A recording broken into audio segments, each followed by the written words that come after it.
This is a podcast from Minute Media.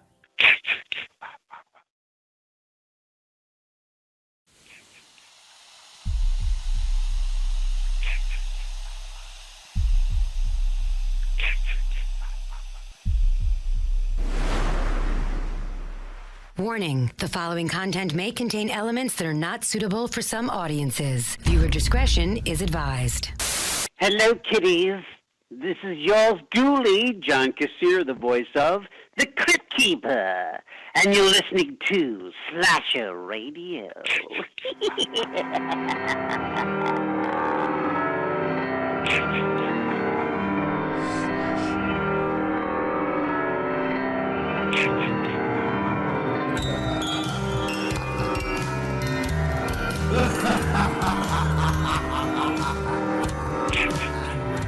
Welcome to Slasher Radio. My name is Mikey Bones, and I am joined by Kat Venor and Rob Humphrey. Boy. No. Boy. No. I'm gonna tell Tim you said that. He told us he doesn't care last week. I think he was just being nice. The Australians usually aren't very nice. Tim's not very nice. There you go. No, I'm kidding. Tim's a very nice guy. Check out his show, Horror for Dummies. Yeah, check out the show. Does he say oi on the show? I don't think I've ever heard him say oi. Oi says a lot, though. Oh. Giving me work right out of the rip on here. Okay, good for you, Rob. All right. You want to say freak while you're at it, or no? Just it was good enough that we got you to say free on your own. Yeah. I'm here. I got the bleep, the sound effect file open already. So, future me is very annoyed with you right now. But what's going on, guys? We are back. We have we have a Rob pick this week. Did I pick it? You did. You picked it. Okay. I don't remember things. Anything? You chose this over Lamageddon. No, Lamageddon was not getting done. Dude, you were missing out. Lamageddon's amazing. I was really making a strong push for Velocipaster, too. I thought the fact that Velocipaster had ninjas might sell you on it, but... No. Why? Why would that sell me? Because ninjas are awesome, dude. All right. You were talking the other day about some ninja movie you liked. Oh, yeah, Three Ninjas. Kat, have you ever seen Three Ninjas? No. Oh. Damn. It's a movie about three little kids, and their grandfather, I forget the actor's name, teaches them to be ninjas. Oh. And people break into their house and they have to ninja the motherfuckers out of there. Awesome movie. What was the guy's name again, Rob? The actor? Victor Wong? Yes, Victor Wong. He was the grandfather. And they had a little ninja named Tum Tum. Now, Victor Wong is also in Big Trouble in Little China, a much better movie, I'm sure. I doubt it. Having not seen Little Ninjas or whatever the fuck you said. Yeah, you don't Three even Ninjas. know. Three Ninjas, yeah. See, Kat remembered. She just heard of it now. I just told you I don't remember things. God damn it. We have a pretty packed show this week. We're going to be getting the horror news shortly. We have Texas Chainsaw Massacre 2 that we're going to talk about later on. We also, which we might want to get to now. Yeah, get it out of the way. Yeah, we have the return of Greg's Hot Take Corner. Let me get the spreadsheet up. Should we do drink roll call to talk about how we're preparing for Sure. Speaking of this, the and spreadsheet, then who wants to go first? Drink roll call. I'll go first. I'm having Irish coffee, but most importantly, it is cane hotter coffee. Ooh, Wow. Irish cane Dead hotter sled. coffee. I like that. Now, did you finish margarita in a jug? I was going to say yes. I think I actually have like maybe half a glass of margarita in a jug left that I should be drinking right now out of the jug. I'm boring. I'm just with Diet Pepsi and Sailor Jerry. You don't drink more than anybody by far. I just said it's got Sailor Jerry in it. Nah. It's rum. It's drinking. All right, that's fair. Good That's too. fair. The best rum. Well, what I happen to be drinking is Smirnoff pink lemonade. Shit you not. Because you're a high school girl. No, I'm not. I'm a grown-ass Good man. Lord. No, you're not. Not drinking smeared off pink lemonade, you're not. What's wrong with it? It's vodka and pink lemonade. It tastes delicious. All right. Fine. Do you have a little umbrella in it? No, I don't. I don't even have a straw. Drinking out of a cup like a man. If I have smeared off, am I okay? Yeah, you're a girl. You can do that. Nice. Yeah. To be It's fair, not I don't shit. drink Smirnoff pink lemonade. I was going to say, it's not the Smirnoff part that's bad. Smirnoff is just vodka. That's fine. It's pink lemonade. Okay. Come on, man. What's wrong with pink? Do you drink lemonade, regular lemonade? No. You don't even drink lemonade at all? He's not No. a child or a grandmother. Man. We've had this conversation. On a nice hot day, you are going to deprive yourself any type of lemonade. It's too acidic. Oh my God, you're a Give baby. me heartburn. You call me a little girl. You're a baby. Shame on you. I'm not a baby. I'm an old man. That doesn't make me a little girl. Kind of does. No, I'm allowed to drink pink lemonade. Can't stand I mean, up for me. what you're drinking is one step above a wine cooler, Mikey. That's not true. This is vodka. Fuck you up. Yeah. Yeah. So will pinch wine coolers. Mikey, you're a man. You can drink whatever you'd like. Thank you. I unfortunately can't stop Rob from calling you names. I really have no control over Rob. You little baby bitch. Oh my God. I'm getting attacked here. I'm tired. Why is attacking me okay? I don't on this whole show. I don't understand. I don't get it. All right. Are we ready for Greg's hot take corner?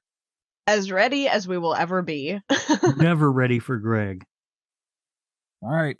Everybody listening right now, if you are not familiar, you can go back to our hot take episode with camp counselor Greg.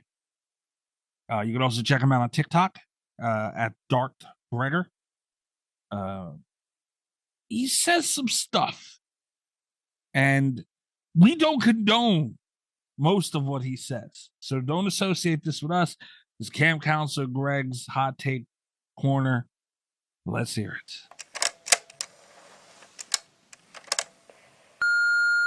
Hello, Michael. Hello, Robert. Hello, Kat.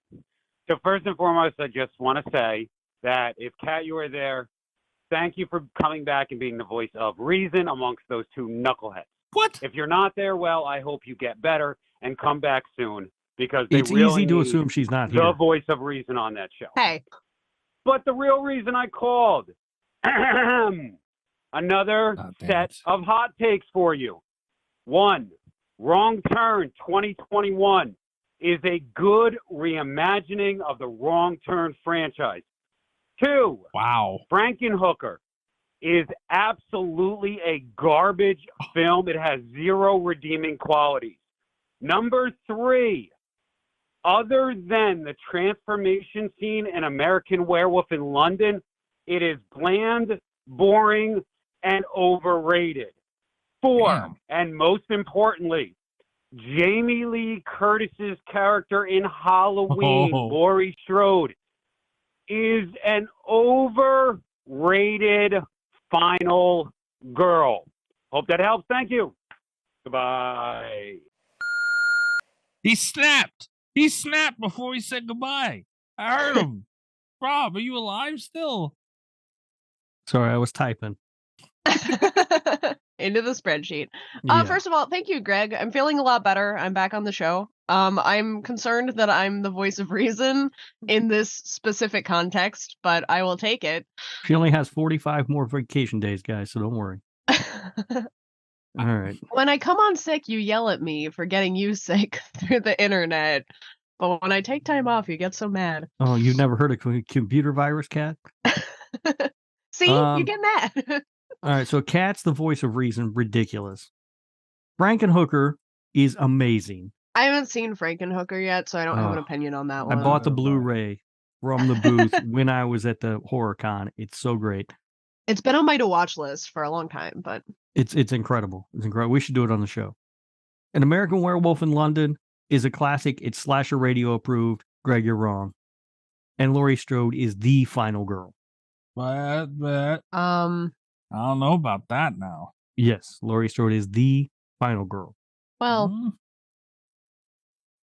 Only to be bested by Dr. Chalice because he would seduce her. But, oh you know, no. Motherfucker. Kat, what would say you to all this? So no opinion on the Frankenhooker. I could go either way on Laurie Strode. I don't think she's overrated. I like Laurie Strode a lot, but you know that I had moments when we were doing the bracket that made me question how survivable young Laurie was, like in the earlier movies. So I kind of see a point there. What was the first hot take? Wrong Turn, the new one, is a good reimagining of Wrong Turn. I think that's the hottest take for me. And here's the thing, is that I personally was not a huge fan of it's not one of my favorite movies. I think it's fine. I think it's good. I do think it's an interesting reimagining. I think it's an interesting reimagining of something other than the Wrong Turn franchise. It had none of the things that I loved about Wrong Turn. It didn't have the fun vibe. It didn't have any of the same villains. It took place in a different environment, and I don't see the connection between that Wrong Turn and the franchise. That being said, it was interesting. I'll give it that, you know. It did have friend of the show Damien Maffei. Like one of the best parts of the movie, honestly. And I think that's one of those movies, one of those remakes that might have benefited from not being called Wrong Turn. Yes. I did not because I don't have a problem with it, other than I didn't like it because it had 27 different endings and just kept going. It did go on a little bit long. Yeah. I feel about the same way. That Laurie Strode, he really won't. Greg, Jesus, with Halloween, man. He's constantly coming after Halloween. I don't know what his problem is. And he was just saying on Twitter recently that I got nothing against Halloween. I can't tell. Yeah, I know. He's ridiculous. I can't tell. Frankenhooker, work of genius. I haven't seen it yet. Don't worry, you will. Oh, wonderful.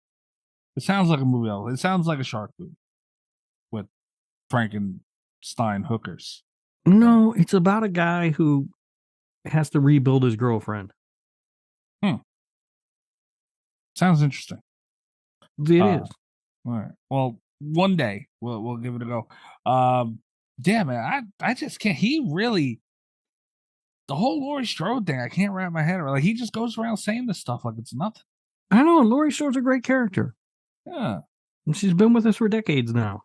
Mikey, you seemed to have some hesitancy though about Rob's claim that she was the final girl. She's Do you want to elaborate on that some? Well, I mean, I'm just saying it could be argued. All right. You know, like I don't know if I would, but Sydney Prescott. Nope. Okay. Sydney's just a copy of Laurie.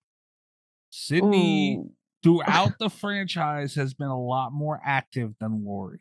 But when you talk about iconic final girls, Laurie is the final girl. But is that because of Laurie or Michael Myers?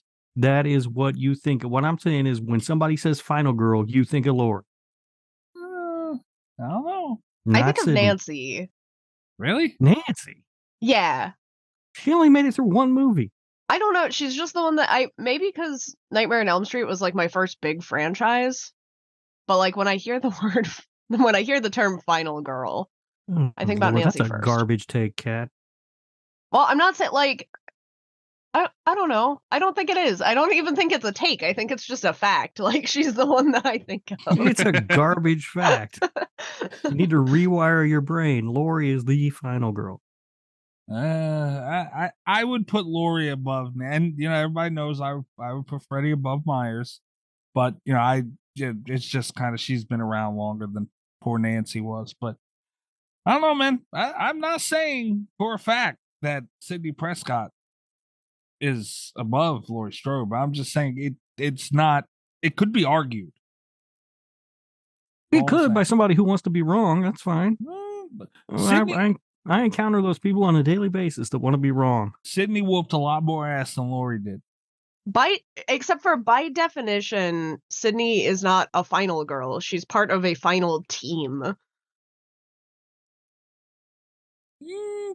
So, yeah, because final girl by definition is like the last female character standing in a horror movie, and it's like, well, she's the one. Gail Weathers is right there with her. And nobody ever talks about Gail as a final girl. Ain't that sad? That is sad. That is sad. That is sad. All right, Or so Dewey's he's not a final girl no more. He died. R.I.P. Dewey. Spoiler alert. What did I call him? Double dick. I was calling him something. Double dick down Dewey or something. I don't remember. What the fuck? I don't know. I don't remember. It was fucking. Was that awesome. in your fan fiction or something? I don't remember, but it was something along those lines. Anyway, so Greg, man, go check out Greg on TikTok at Darth Gregor. He's also on Twitter at Camp Springwood. Go to him about this bullshit. Don't talk to us.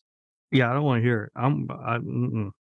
I do not endorse those takes. This will be one of those situations where we get an email like we're platforming somebody that shouldn't be, Greg.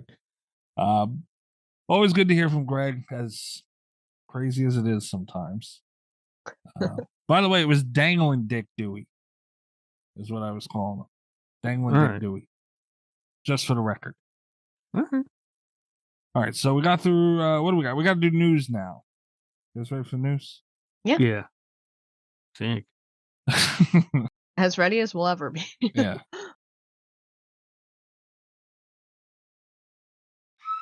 It's time to hump the news with EyeRChris. He's not a genius.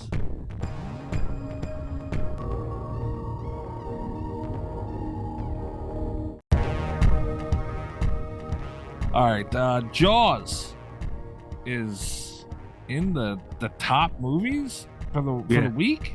I saw that. Yeah. How the fuck?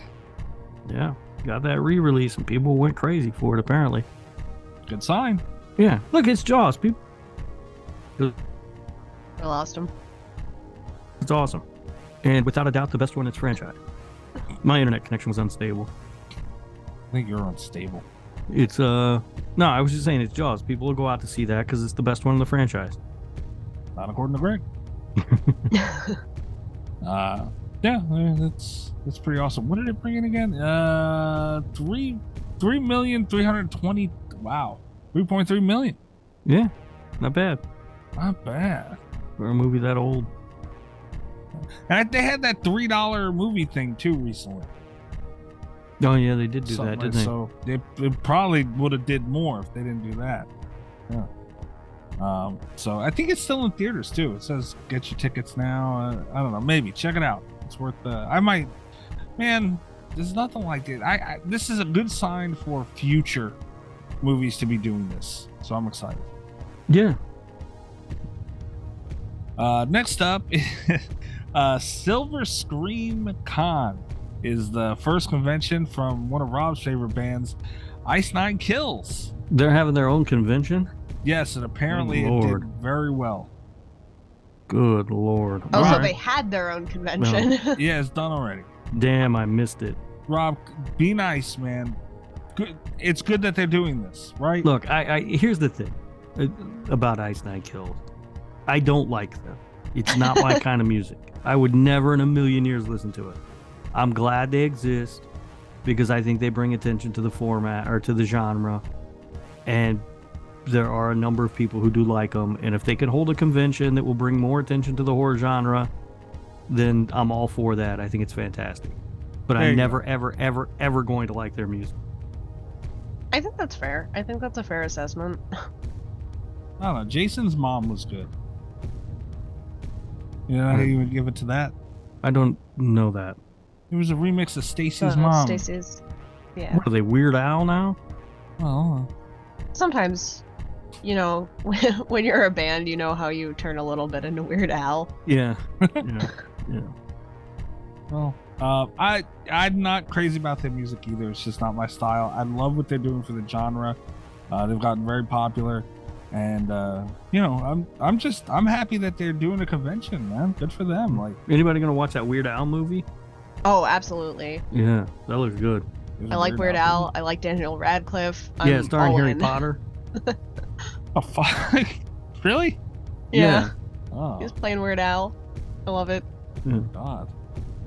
I got a friend who saw Weird Al once, and she had taken her son. Her son was like, a junior high kid or whatever, and really wanted to go see Weird Al. And there was like a tornado came through the area, and they had to evacuate the venue, and everybody had to go sit in their car until it was clear, and then they could go back in. And she said the whole time she was sitting there, she was just thinking, good Lord, my obituary is going to say I died at a Weird Al Yankovic concert. That's funny as shit. That's funny as shit. Good for them though, man. It is a light news week. Tusk 2. Kevin Smith confirms he is working on a sequel and teases a wacky new approach. Huh. Yeah, I'm in. Oh my god. What? Yeah, I'm in on Tusk 2. I'm sorry. A wacky new approach to Right. Tusk. That just broke my brain a little bit. So, the idea that I heard that he apparently had pitched at some point or had talked about at some point on, like, I don't know, one of his bajillion podcasts or whatever it is that he's doing these days was that Justin Long's character manages to somehow return from being a walrus Oh my into god. being a person and then starts doing it to other people. Yes. Yeah. I'm in on that. I hope that's what it is, because that Yeah. sounds amazing. Have you seen Tusk, Mikey? No. Oh, it's so good. You know And- what would also be very funny? Would be if it was like, not if he was doing it to other people, but just like if it were a gritty emotional drama That would be about funny. like living as a human after having been a walrus. People would be like, what the fuck is this? Yeah. Yeah. But yeah, I'm in on that. I love Tusk. I thought it was really good. See, I was looking forward to watching Tusk, and it's just one of those that got away and I forgot about and never really sat with. The more you guys describe it, the less I want to. Because it sounds like a damn shark movie. And I love Kevin Smith, man. Yeah. James, what? It's so you and I get into fights about what a shark movie is because I feel like the one requirement is that it has to have a shark. Right. I understand that you've been using it as like a genre term. I would not put Tusk into that genre. No, it's Really? not. It's not. It's very hard to describe the plot of Tusk in a way that's accurate to the tone of the movie. Okay. Because it's like it strikes a very difficult balance that works perfectly. Yeah, it has Michael Parks in it, who's so good. And that's why I always was looking forward to watching it, because I was like, okay, it's weird, but it sounds like it's a good weird. It is. And it's Kevin It's Smith. a good movie. It's a good movie. I like it a lot. All right. The so- premise is really weird. It's a very out there premise, but it's so well executed. Yeah, and Kevin Smith has fallen off for me in recent years, Really? but this one's good. Yeah, I mean, Yoga Hosers, please, that movie was awful. And fucking Jay and Silent Bob reboot was terrible. I haven't watched it yet. It is awful. Really? Yeah. Snoochie Boochies. Yeah, I did not like it at all. Damn. Now I guess Clerks 3 is coming out. I don't know anything You better about not it. fuck up Clerks, man. We'll see. All the stoners in the world will come running for him. Ruin him forever. Like Jay and Silent Bob, he really like carved out him a little niche for himself, man. Yeah. Yeah, his Yeah. early stuff is amazing. It was great. Like Clerks. I love Chasing Amy. I think Chasing Amy is a brilliant movie. Yeah. Yeah. I don't know. Kevin Smith, man. It's hard for me to knock him. It's hard. Yeah, well, watch Yoga Hosers and then get back to me. Fair enough. Okay. I'm going to send this to you guys because I'm sure Rob hasn't seen it like he did last week. Why do you just assume I haven't seen it? Maybe Kat hasn't seen it. I probably haven't seen it, to be fair. Okay, let's see. Pinhead. Oh, I have seen this. There you go. I ain't seen it. There's a new image of Jamie Clayton as Pinhead, new Hellraiser. Bloody Disgusting. Check it out. Why does she look all gross? She's playing Pinhead. Kat, we had this discussion last week. I said I didn't like it. Yeah. I think she looks fucking awesome. And I think the design is great. I think the effects are phenomenal. I think the pins having like, you know, that little bit of a ball top at the end. I think it looks great. I don't like it for Pinhead. I have concerns. Okay. My main concern is actually with like some of the, well, I think the pins, because they do look more like sewing pins. Right. And again, that like more feminine Pinhead, I was really hoping they would stick more to the genderless Pinhead. Right. I hope that that's still what they're doing and the images are just misleading. I also worry a little bit about like the metal. Yeah, what is she, half robot? She looks a little bit I do worry that they are going to lean more heavily into like a sci-fi aesthetic. I hope they do. Like, it's so hard to tell from these still images. It is, but they are making me anxious because it's like there are a lot of ways to get this wrong. You know, like all they needed was a hot Pinhead with crazy eyes. Oh my god! Just a hot chick Pinhead that had crazy eyes, and we would have been golden. And like, what is she, naked? Like that kind of like what you were saying, Pat. If that's what is supposed to be, because I'm not familiar with the book, but if it's a genderless, you know, if that's what they like, you're leaning into too much feminine stuff. Nope. You know, and if that's what you were going for, if you were going for a feminine Pinhead, cool, you're doing a good job. But if you're saying you're going to stick more to the source material, then you're not doing a good job. Which one are you doing? So that I know. You know, I don't know. To be fair, this is a thing that I have put entirely on them. They didn't say that they were going more by the book. That was just kind of the defense that I had. Because when people first when the casting was first announced, and they were like, look at this pretty lady we cast as Pinhead, and everyone was mad. I was like, no, this is great. Because if we can get a woman playing Pinhead, you know, we can lean into that genderless thing. Right. And I maybe have gotten my hopes up too much in that regard, looking at some of the designs. Yeah, I mean, and I don't give a shit either one way or another, but it just doesn't look good. I don't care, man, woman, whatever, it don't look good to me. So, you know, that's really my thing. I don't know. It's weird. I need a pale white, like the color's nothing about this is Pinhead. I don't know. But I'm hoping. Me too. Me too. When's it come out? Yeah, ask me questions. I don't know. October 7th on Hulu. All right. We'll find out then. Son of a bitch. Gotta touch stuff. It's hard for me to believe that Doug Bradley wouldn't be interested if they were doing this, you know, if there was enough there that he thought would be good. Damn it. Well, maybe they wanted a different take on it. Maybe they want a chick Pinhead. Yeah. I don't. Again, this is me. I don't like change. That's never gonna be different. So that's coming from me. I love Doug Bradley so much. I'm always like the first one to kind of try to defend like gender bent movies before I see them. I will say, if out of all the horror villains, if the genderless killer is the first one that gets a gender bent horror movie, I'm gonna like flip out a little bit. It's gonna make me mad, and I don't want it to, but I'll tell you what, off the top of my head, I just thought of this. If they were to do like a gender swap kind of thing for a killer, it would be interesting to see like Candyman, what they could do.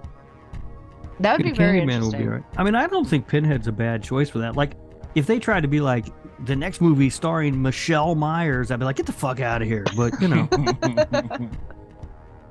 Yeah, like I said, a man, woman, I just don't think it looks good for Pinhead. No matter what, who the actor or actress is, I don't care. It just doesn't look great to me. So yeah, we'll see. Maybe it'll look good. We don't know what they're doing yet. We'll hold out hope. But something that we don't need to wonder about because we know it's going to be fucking amazing. Terrifier 2. Yeah. Are you ready, Rob? We're coming. When's that come out? September 30th. All right. Yeah. Get excited, man. What the hell? Come on now. I'll try and watch it. I don't know if I'll be able to see it, but I'll try. Oh, wait a minute. Whoa, no. What is this? Oh, it's a screening. Making a joke also about About how shitty the lighting is. dark. Yeah. It does not. There's a screening on September 30th. It does not come out. They've got to run so many times in theaters to be considered for Oscars. I'm sure that's what they're doing. All right. Well, I can't stand you. October 6th, I think, is the release. All right. So actually, there is going to be in Long Island, in Deer Park, not far from me. Oh. Yeah, that's where it's debuting. Are you going? I might, man. It's a Thursday. Maybe.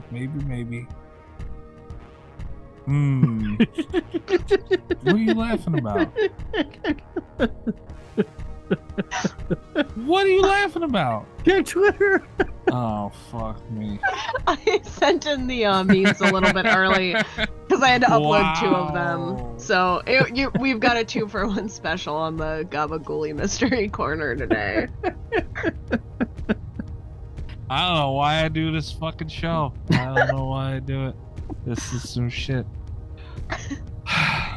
You gotta ruin everything I do. I'm talking about Terrifier. Sorry, I was just trying to make sure that I could get both of them uploaded. Didn't even let me enjoy what I was talking about. I don't want to talk about it. Now I'm done. I don't even want to talk about it anymore. Terrifier's coming out October 6th. And if you're in Deer Park, New York, you can see it first. I don't even know if I want to go now. Are you going to go? No. Now I'm going to sit here and be mad about it. People making fun of me for being Italian. What are we calling this thing now?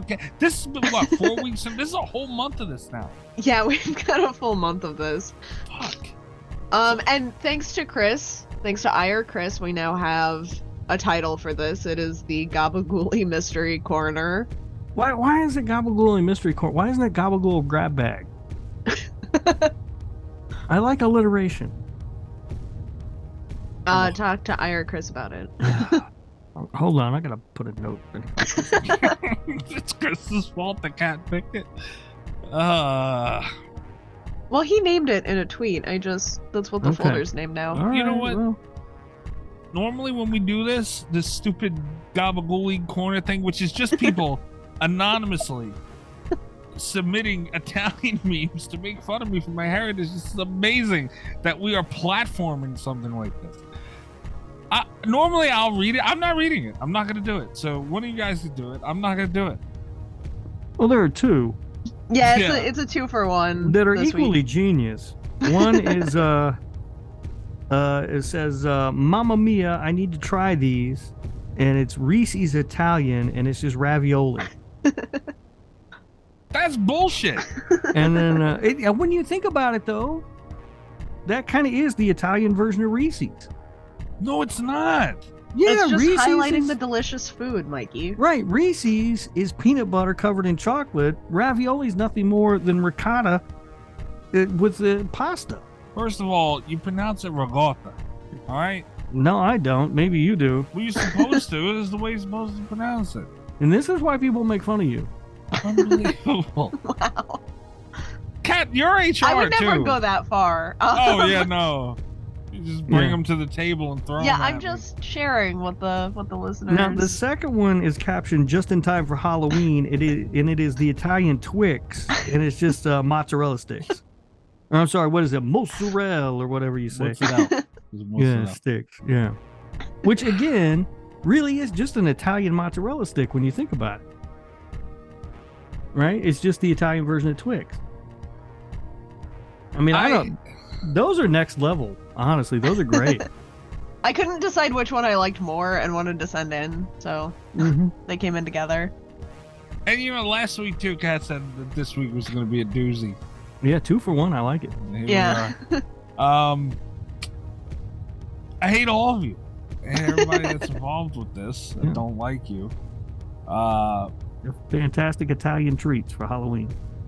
They're not Italian treats. It's not even real. It's disgusting. They should be ashamed of themselves. You telling me ravioli mozzarella sticks aren't real? I'm telling you that they're not Reese's peanut butter cups and Twix candy bars. They're Italian Reese's and Italian Twix. This is ridiculous. We have a segment where I'm attacked for my nationality. I just want to say that one more time. You know, my favorite thing about having a segment where you're attacked for your nationality is I didn't even create it. You had nothing to do with it. My favorite thing about it is that it wasn't you being attacked until today, where Rob said that this is why you get made fun of. It's always been me being attacked. What do you mean? They literally send them to you to show to me. They're just being sent in anonymously to the show, and as the HR department, I want to make sure you guys are getting all the mail. And it's out of love, really, Mikey. It's a celebration of your heritage and culture. That's all it is. You're just looking at it wrong. I like how Kat says, as the HR department, you're not supposed to have these types of, like, this is just, what the hell is this? You're allowing this in HR. It's because we're an inclusive bunch here at Slasher Radio. We like to celebrate our diversity. Yeah. This is ridiculous. And we're just celebrating your heritage. That's all it is, man. Why do you get so upset about it? Why are you so ashamed to be Italian, Mikey? That's what I think is at the heart of this. No, I'm not. The fact that this is not right. How many submissions do you say we have, Kat? We have about 10 left. Jesus Christ. So hold on. We can go. We can go another 2.5 months, it sounds like. That's awesome. What the hell is this? We're damn near into 2023 with Italian memes. Yeah, get those memes in fast, everybody. It's filling up. I'm telling them to fill it up. We don't need any more. Trying to figure out how to get rid of the ones that we have before I have to see them. I have an idea of how to get rid of them. It's to send them in 1 week at a time. I do enjoy or the two fact for this that week. Kat had to create a folder on her phone. This is ridiculous. The Kat, she has to pay more money for a cloud now. Like, you guys are just screwing everybody over here. All right, well, that's the end of the news segment / make fun of Mike for being Italian corner. Yeah, Terrifier's coming out. Nobody cares. Couldn't even let I am me get sorry done. I interrupted. Yeah. I can't even enjoy Terrifier. You ruined it. Damn it. Rob and his outburst. This is just getting out of hand. I got a thing, and it was like message, and I was like, oh, I wonder what Kat sent. And I looked, and what was I going to do, not laugh at that? It would have been nice if you would have just looked at it and went, oh, that's fucked up. People shouldn't do that. You know, maybe stand up for me a little bit. I always stand up for you, Mikey. You laughed your ass off. Because it's funny. Oh, my God. It's a celebration. You should enjoy it. I guess we'll put these up on Twitter.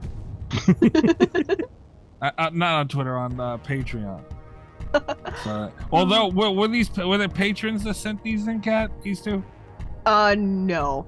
No! I don't think so. Here's the thing, is that I've now gotten enough of them that I'm having a tough time remembering who sent me what.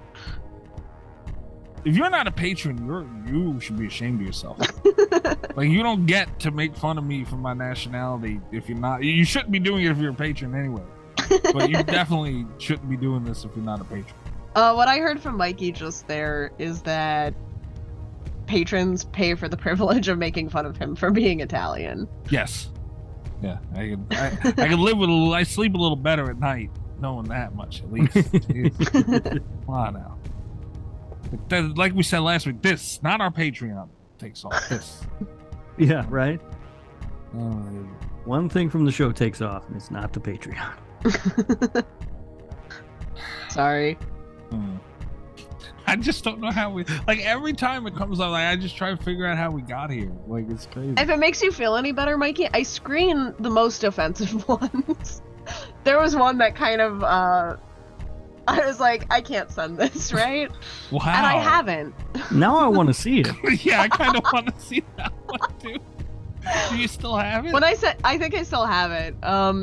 If I dig it up and send it next week, you have only yourself to blame, Mikey. I kind of want, like, I mean, it has to be seen now, right? But I have been screening, like, the worst ones. This one I thought was hilarious. Well, if you have any questions about him, you can just send them to me. Can't ask me if you think it's too expensive. I'll let you know. You'll just send them to Mikey. That's true. We can't do that because we won't have this fucking segment anymore. And then you'll blame me. You'll be like, look, you can't send this to me. I never win. Never, ever, ever, ever do I win. All right. We're done with this crap until next week, apparently. Go to patreon.com/slasher radio if you want to see. I'm not calling them by the Gabagool thing anymore. It's even that's insulting. These stupid images that attack me. I don't think Gabagool's insulting, is it? At this point, yes. It's just like some kind of meat or something. I don't even really know what it is. Even Chris tagged me in something. Where'd it go? Pizza time. He tagged me. It's something called like Italian check, and this kid put just threw slices of white bread, put American cheese slices on it and ketchup, and put it in the oven like it's a pizza. That's terrible. Yeah, I know. That's not pizza. I know. Anyway, we're done with the news. We're done with this crap, and we will be back in a short break. After a short break, with Texas Chainsaw Massacre 2.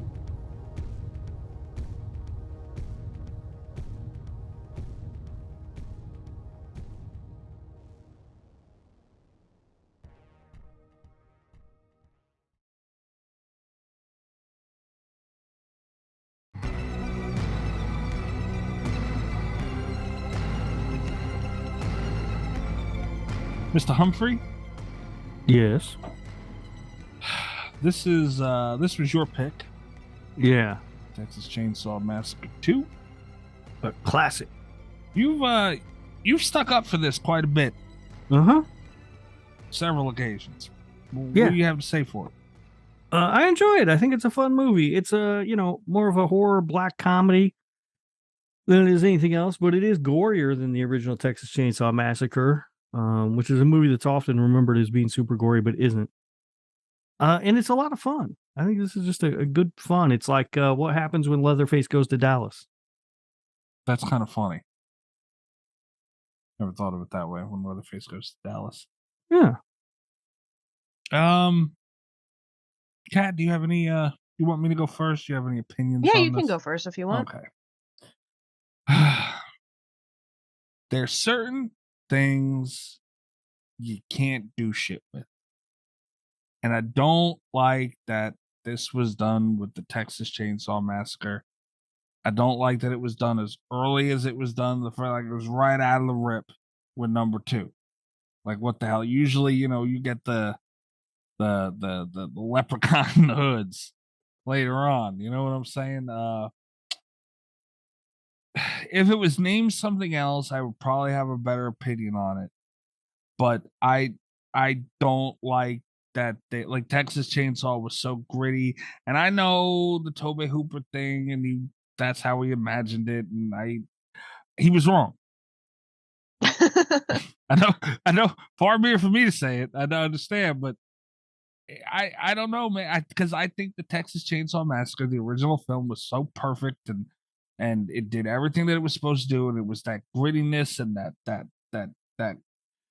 Even though, kind of like you mentioned, Rob, not as gory as people tend to give it credit for, but it was there and it was sadistic and all that. Don't do this to it. That's how I. Well, keep in mind, this wasn't right out of the gate. This came out like a good 12 years after the original. Did not realize it was that long, but still, it was the second movie. Come on. It was the second movie, yeah, but it was like 10 or 12 years or something after the original. That's crazy. Didn't realize that.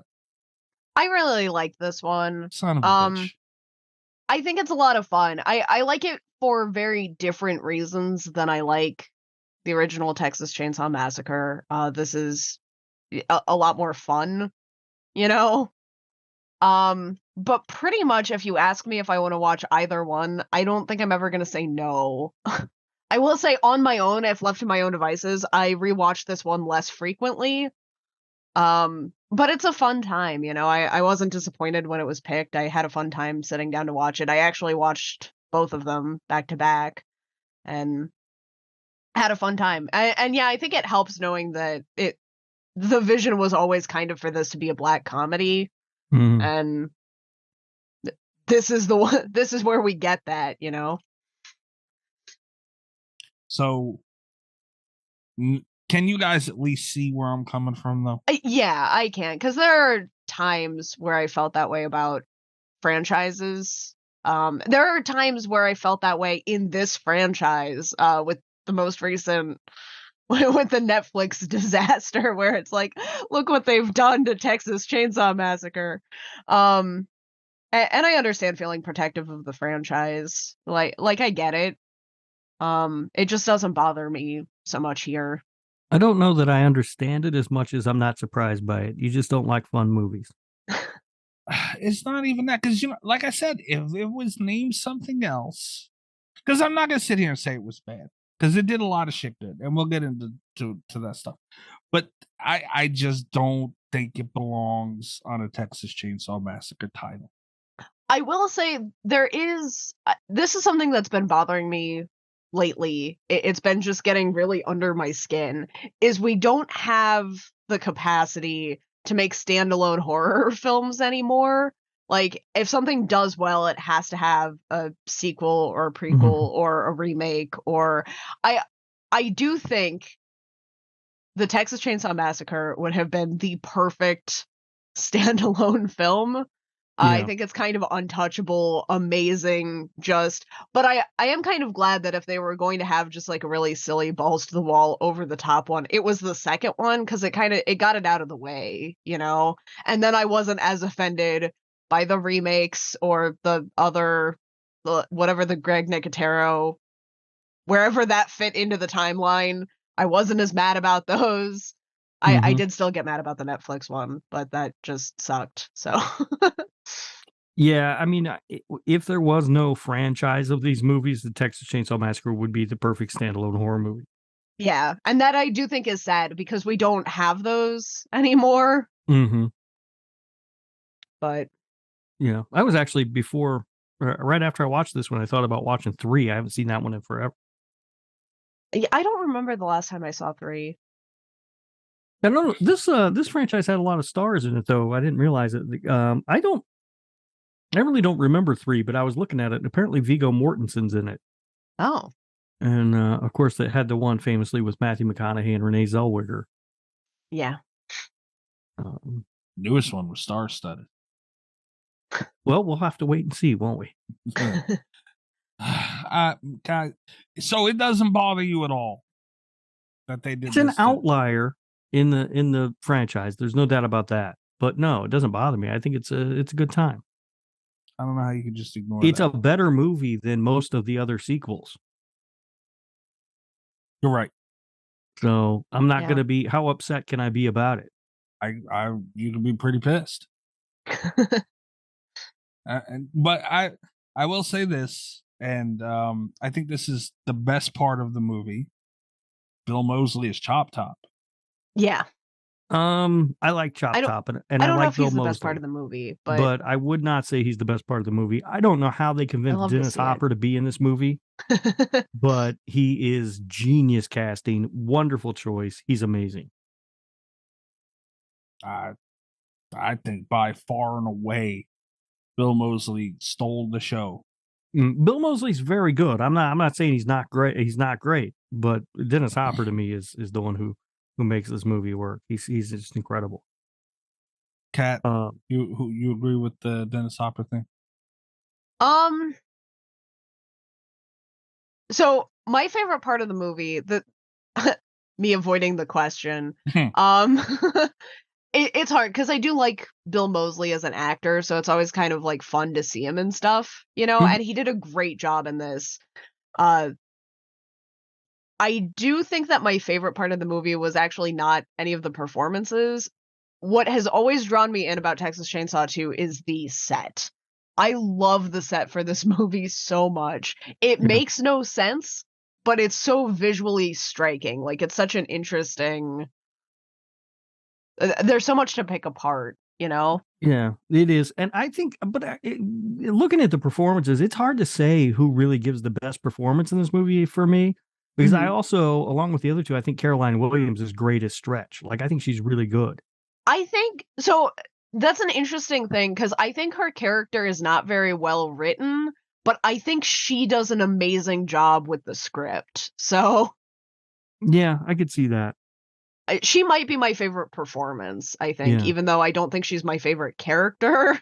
But, you know, when you're talking about favorite parts, it's hard for me to pick a favorite part. It's either the scene where Dennis Hopper goes chainsaw shopping, which is amazing, It's pretty good. or the scene where it's Dennis Hopper versus Leatherface in a chainsaw fight. I will say one of my only notes, because I haven't been as good about taking notes since we've started doing good movies. Mhm. Because I get absorbed and I watch the movie. So I did really well in the beginning, and then I got invested in the movie. I stopped taking notes. I came back to taking notes just to write down, I think we need more chainsaw fights in movies. Yeah, it's amazing.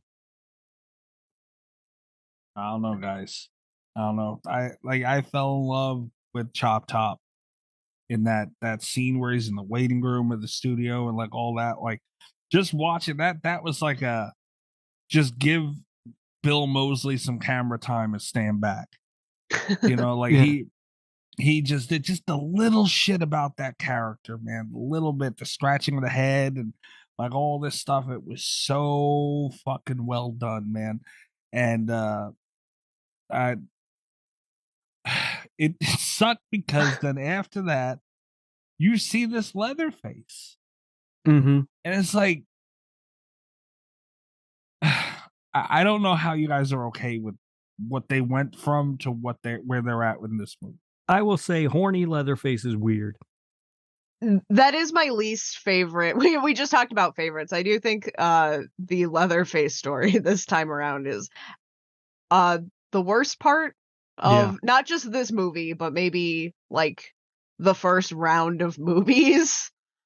I don't like that. I don't like the concept very much. I don't like thinking about that. It makes me very uncomfortable, and not in a good way.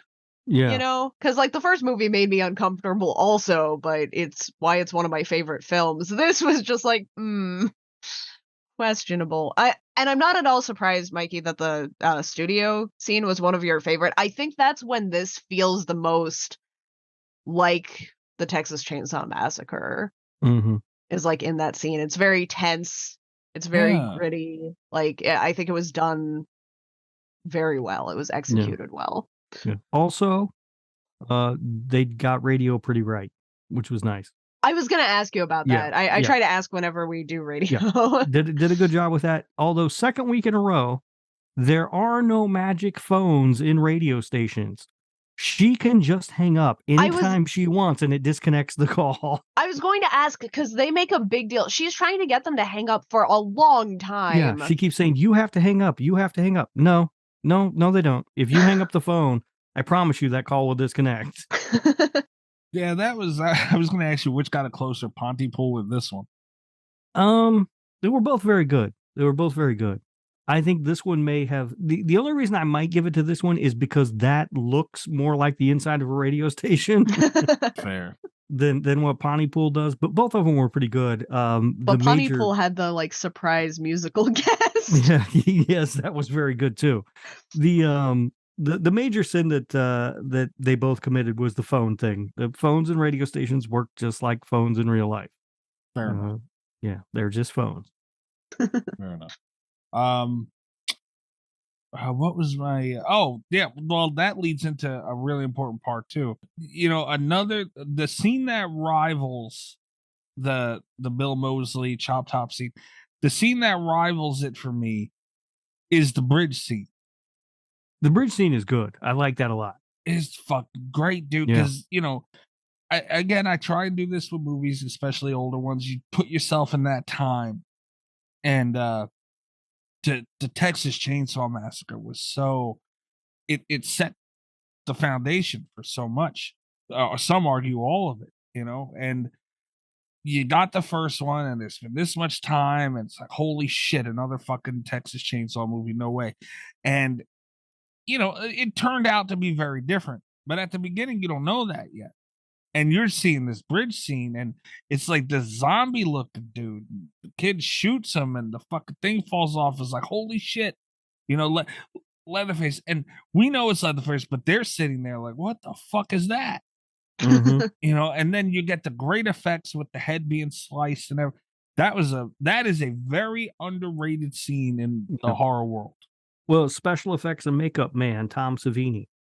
That's Yeah. how it's Wasn't done. that what he was called in that one review? That shitty Oh, review that you read was like, special effects man, Tom Savini. He got a candy He- bar, that guy. Yeah, yeah. He may have been the first one to get a candy bar. I don't He might remember. have been. I don't Yeah. remember. But yeah, that looks great. I think the effects are pretty good throughout the movie. They look pretty damn good. But what do you do? Very underrated in the world of horror, though, man. No, this scene don't get talked about enough. No, because this movie's not remembered for the gore and stuff. Funny enough, the first one, which doesn't have a lot of gore, is remembered for being super gory. And this one, which has a ton of gore, isn't remembered for the gore. It's remembered as being sort of the wacky one. That's something that I think, Rob, just be prepared to be mad at me for bringing this up. But it's something that has always, I think the Saw franchise has always kind of reminded me of Texas Chainsaw for that reason. Holy Whereas shit. like the first one got this reputation for being just like over the top. No one wants to see this. It's too disgusting. But it was really more of like a psychological film. And then they move into the second one where they did actually start to show, maybe not even the second one, because it had a lot of cutaways that I think took inspiration. But then like the third one, at that point, everyone had stopped. They're like, oh, they're all the same. But that was the one where it got like really over the top and gory and gross. And no one ever really talks about that because that was something that they already felt had been ingrained into the franchise. But this was the first like situation that really did something like that, where it's like Texas Chainsaw was just supposed to be so unhandleable for being gory. And Yeah. No, I'm not mad about that at all. I think that's a good comparison. Saw and Texas Chainsaw Massacre. The first two movies were good and the rest are terrible. Damn. I think both franchises line up nicely. We might have two contenders for Murder by Numbers right there. Holy shit. I don't want to rank the Texas Chainsaw movies. God damn it. Oh, but if we had Texas Chainsaw on the list, we would all have the same bottom pick again. Oh no, we wouldn't, would we? Spiral. I forgot about Spiral. Yeah, that's Damn going to it. be a strong contender. Ooh. Well, But yeah, that's great. That scene great. Yeah. No, that scene is really good and it is effective. When he shoots the face and Leatherface is behind it, it's Oh. pretty incredible. But again, Dennis Hopper shows up and the one guy's like, these are just people out raising hell. He's like, yeah, he raised so much hell, he cut his own head with a chainsaw while driving down the highway. Yeah. So good. He's so damn good in this movie. So his performance is really good. Again, I had some issues with the script. And this was something that I had while I was taking notes. Usually it doesn't bother me, and even as I was watching, I started to have like too much fun and forget that I was analyzing, and I just kind of let it go. In the beginning, while I was like trying to look for stuff to talk about, he complains because like no one's taking him seriously and everyone thinks he's a joke, and the whole chainsaw thing is silly, and Right. but then like he's bad at investigating also. Like she's trying to give him evidence and he's trying to like kick her out, and he doesn't even want to listen to the tape to see if it's real. And then Yeah. when he does finally listen to it later in the movie, he's like, I'll only do it if you play it on the radio because then other people will hear, which was the point that he was arguing against earlier. Yeah, which seems like a really bad investigative technique. Like I don't feel like the police would be like, here, broadcast this evidence on the radio so that people can hear it. That wouldn't make sense. But like one of my first notes was like, I have a theory as to why it's taking you so long to find the squares, because like it's, oh boy. Yeah, I read just recently a book it's an older book called Homicide, A Year on the Killing Streets. And it's fantastic. It's a great book, but it's this reporter basically was spent a year with the homicide detectives in Baltimore. Mm-hmm. And one of the things that I took away from that book is, they like evidence, but they also like to withhold evidence from people. Oh, geez. So they would not want you to broadcast it on the radio, would be my guess. I or mean, investigation. Yeah. but again, I don't think that was anything to do with like Dennis Hopper. I think he did really, Yeah, it's just the really script, well I in the mean, role. yeah. It's just the script was like a little bit like, what Yeah. the fuck? Yeah. And there was a lot of interference with the script too. We'll talk about later. But yeah, it's I think he's fantastic. I think that the scene where he's chainsaw shopping is just amazing because the guy's like, "Oh, you should try these out," and he's like having a fake fight with a tree stump or whatever. It's so fantastic. And even that guy's great in that scene where he's just like laughing. I don't think there was any bad performance. Like, I don't think you could call any performance in here bad. Just period. No, everyone did a good job. Yeah. Yeah. And it's weird that that's the case. And I'm sitting here saying that I'm not crazy about the movie. But it's true. Like, it's Because really. you're difficult. I'm not difficult. In appearance alone, man, these Leatherfaces are not. It looked like a parody of Leatherface. The Leatherface doesn't look great. Oh, it looks terrible. No. And the horny Leatherface with the crush thing is weird. I hate that. Leatherface so is by far the worst aspect of this movie, I think. Which again, it's weird for us to be saying that about a Texas Chainsaw film, but yeah, it's almost you're like right. Leatherface is like in this movie. Leatherface isn't really the big bad. Chop Top is. Yeah. Which is why I think he's the best part of the movie. Yeah, he's very good. He's very good. I like the character a lot. I don't know, man. It just looking at like even the creepy fucking humping thing. Like I don't even want to talk about that. That's fucking weird. But it just take all that away. You still got the appearance. Like who sat there and looked at this all put together and say, "Yeah, this is how we're gonna go." Yeah, it doesn't even look scary. A tight ass fucking suit. Yeah, with a weird ass tie. Like the mask didn't even. Like you said, it wasn't scary. There was no aspect of it being scary, creepy. It just looked like a fake ass mask. Yeah. No, I agree with you on that. I do think the Leatherface was the worst part of the movie, but I still think it's a very good movie. But I can't call it a good movie. It's because they fucked up a Texas Chainsaw Massacre fucked up Leatherface. And that was my complaint with the new one. And here we are again with you focusing on one element of the movie and disregarding everything else, just like every single movie. I'm focusing on Leatherface again in a Texas Chainsaw movie.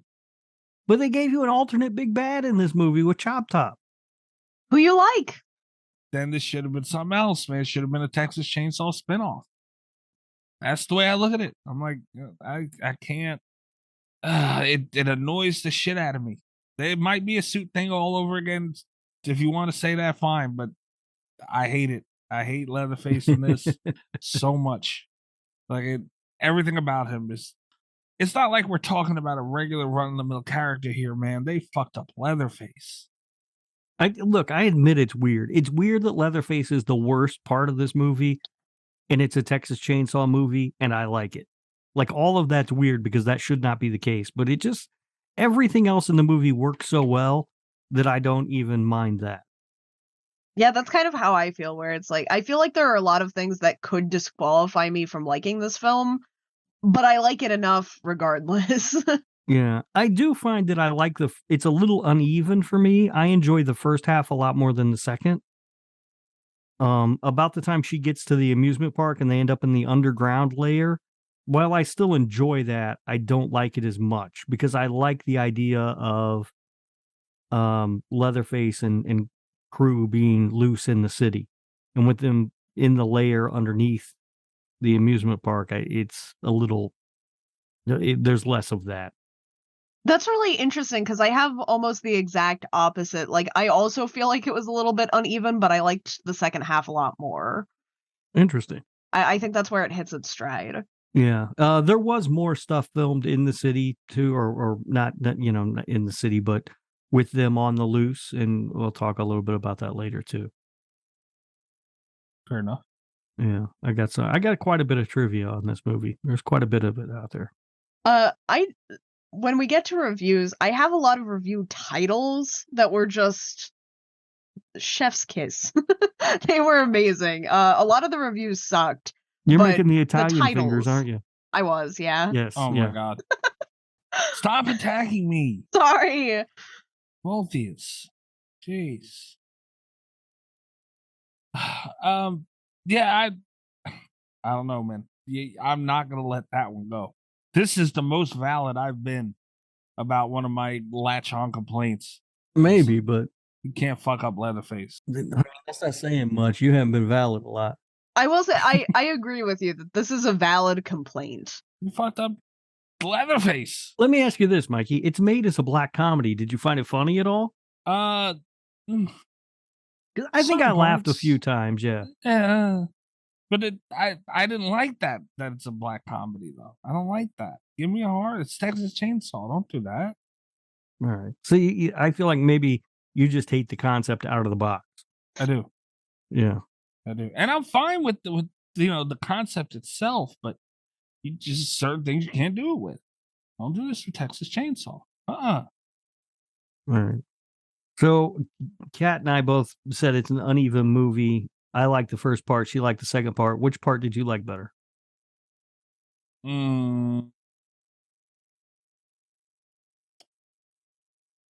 don't know, man. It's interesting because the first part is both a little bit. It's got more of those moments of tension, but it also has a lot of the over the top ridiculous stuff that I imagine he doesn't like. Yeah, damn.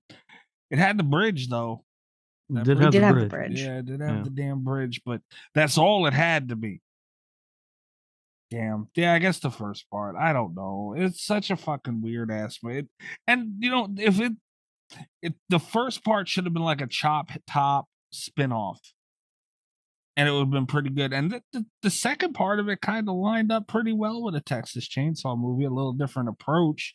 Yeah, I mean they had the dinner scene and they had Grandpa back. Yeah, but it was so cartoony in a way, Yeah. Well, yeah, I think if anything really bothered me about just the story, it was Leatherface in love. I wasn't crazy about. Yeah. Humping the chainsaw and stuff. Yeah. I mean, that made me laugh, but did it really? Yeah, when he was like humping with the chainsaw, yeah, that made me laugh. I didn't find that. Not the weird part when he was running it up her in her thigh. That was creepy. Yeah. In like not a good way, just a creepy way. And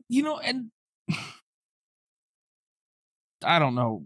I'd imagine it was done intentionally, but the scene just didn't you could have did more to kind of point towards that.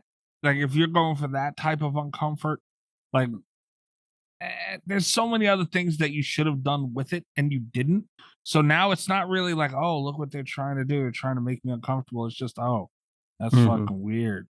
Yeah. And that's it. I'll say this, the absolute scariest scene in this movie for me was when Chop Top was in the record vault just throwing vinyl around. I was like, what are you doing, you monster? That had to be upsetting. The scene with with him running the chainsaw up her leg, I will say that is the embodiment of my issue with Stretch as a character, because the performances were amazing. She was really smart trying to take control of a situation like that and trying to manipulate him. It was something that we've seen in horror movies, but it wasn't something that we'd seen in this franchise yet. Mm-hmm.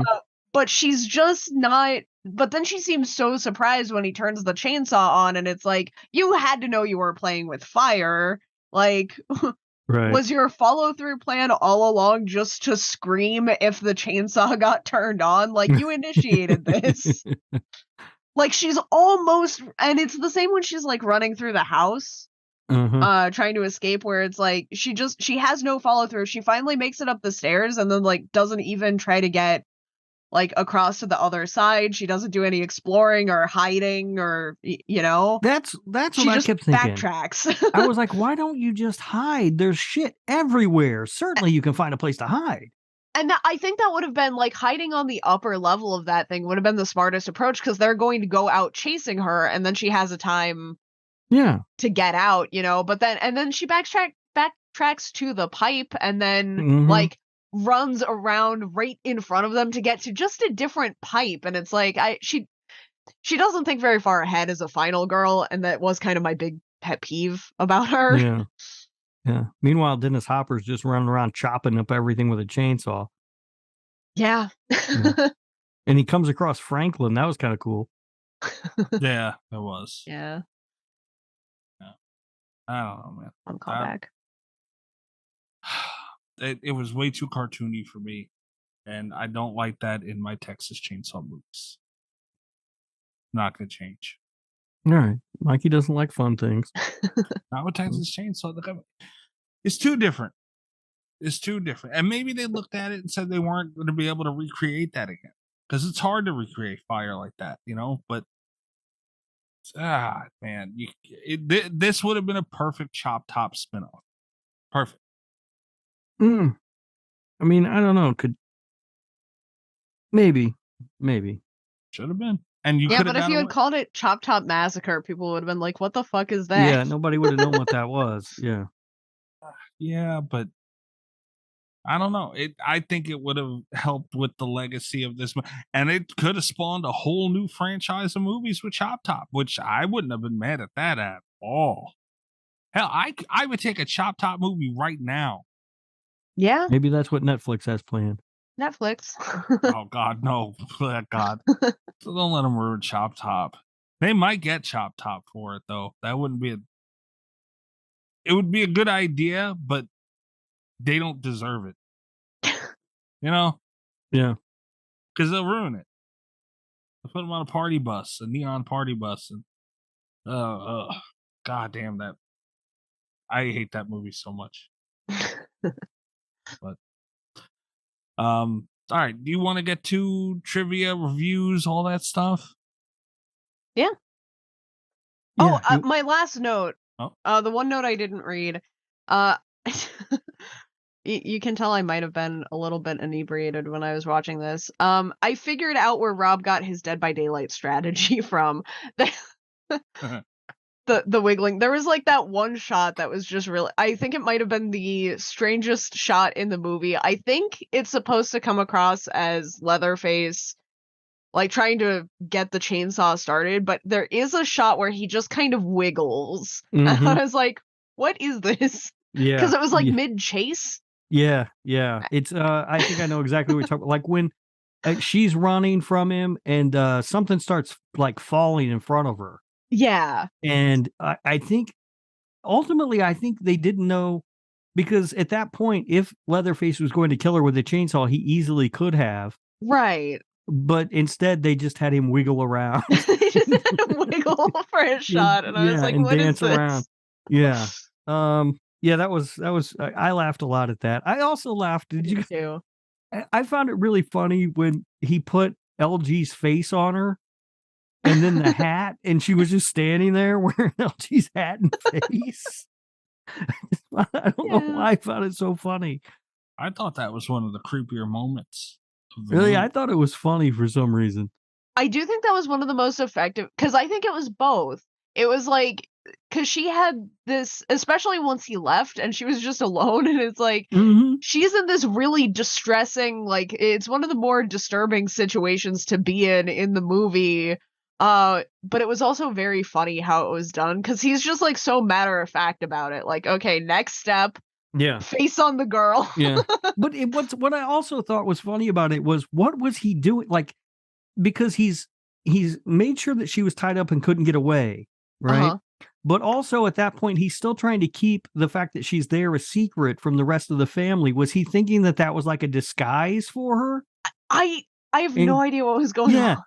Yeah, because later when she runs from one pipe to the other, and the I don't know if that guy their older brother or their dad. I wasn't sure. The older guy though says, "Did you see that?" And he says yes, and then he says no. Yeah. Like, well, which one is it? It had its moments, man. It had some weird son of a bitch.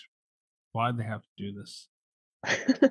Because it was brilliant. That's why. Oh, and we talked about like how good some of the other special effects were. I was really impressed with LG standing up with no face. Like, I thought the scene the special effects really were good. Yeah. LG's one tough son of a bitch. Yeah. Oh, yeah. Yeah.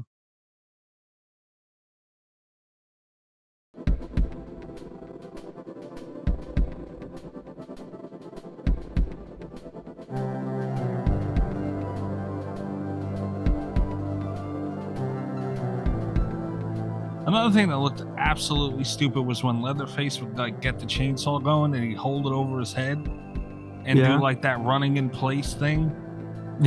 It was that's so funny. He looked like a Flintstone. It looked so stupid. It did not look like something Fred Flintstone would do. It does. You're right. But again, that's the movie. Every time he revved it, I heard Yabba Dabba Doo in my head. Every time. I'm serious, dude. Like I couldn't get into it like that. I can't. All right. Well, Kat, do you wanna go through your reviews? Yeah.